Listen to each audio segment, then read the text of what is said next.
میرے عزیز دوستوں اور میرے پیارے بھائیوں اور بہنوں، آج میں آپ کے سامنے ایک بہت ہی خوبصورت اور ثواب والے کام کے بارے میں بات کرنے آئی ہوں، اور وہ کام ہے پودا لگانا۔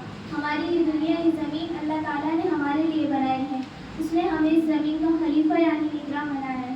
ہمارا فرض ہے کہ ہم سب اس کی خوبصورتی اور پاکیزگی کو برقرار رکھیں۔ ہمارے دین اسلام نے ہمیں صفائی، خوبصورتی اور ماحول کی حفاظت کرنے کا بہت اچھا درس دیا ہے۔ ہمارے نبی محمد صلی اللہ علیہ وسلم نے فرمایا کہ اگر قیامت قائم ہو رہی ہو اور تم میں سے کسی کے ہاتھ میں کھجور کا ایک چھوٹا سا پودا ہو اور وہ اسے لگا سکتا ہو تو ضرور لگائے۔ سبحان اللہ! اس حدیث سے ہمیں پودے لگانے کی اہمیت کا اندازہ ہوتا ہے کہ ہمیں آخری وقت تک بھی نیکی اور بھلائی کا کام نہیں چھوڑنا چاہیے۔ جب ہم ایک پودا لگاتے ہیں تو ہم صرف ایک درخت ہی نہیں لگاتے بلکہ کئی نیکیاں جمع کرتے ہیں اور اللہ تعالیٰ کی مخلوق کے لیے ٹھنڈی چھاؤں کا انتظام کرتے ہیں۔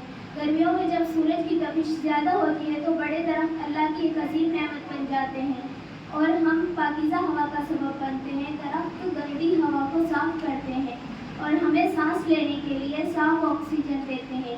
یہ اللہ تعالیٰ کی طرف سے ہمارے لیے ایک مفت تحفہ ہے۔ ہم پرندوں اور چھوٹے جانوروں کے لیے گھر بناتے ہیں۔ آپ نے دیکھا ہوگا کہ پرندے درختوں پر گھونسلہ بناتے ہیں اور وہ ان کے لیے پناہگاہ بن جاتے ہیں۔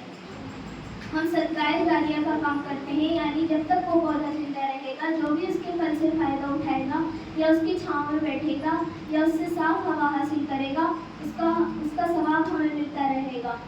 پیارے دوستوں، پودا لگانا کوئی مشکل کام نہیں۔ ہم سب اپنے گھروں میں، مدرسے کے صحن میں یا اسکول کے پارک میں ایک چھوٹا سا پودا لگا سکتے ہیں۔ اس کی دیکھ بھال بالکل ایسے کریں جیسے اپنے چھوٹے بہن بھائی یا پالتو جانور کا کرتے ہیں۔ اسے پانی دیں، اس کی حفاظت کریں اور اسے بڑھتا ہوا دیکھ کر خوش ہوں۔